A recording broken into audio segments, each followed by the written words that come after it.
Most people use an app for their VPN. But what if you don't want to, or you are connecting to a corporate network? Your iPhone has a built-in way to connect to a VPN. I'll show you how to do a manual step, but first, a quick note, you still need a VPN service. First, get your VPN information.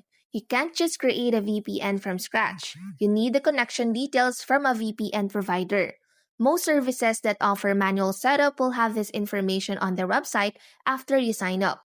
You'll need the VPN server address, your username and password, and the VPN protocol type. Once you have that information, you can add it to your iPhone settings.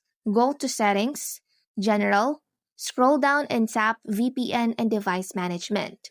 Tap VPN, tap Add VPN Configuration. Tap Type and select the protocol your provider gave you.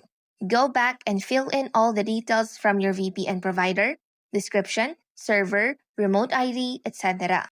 Once all the fields are filled in, you're ready to connect.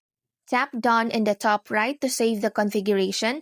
You'll be returned to the VPN screen. Tap the toggle switch next to your new VPN configuration. When you see the VPN icon, you're connected. To disconnect, just go back to the same screen and toggle the switch off.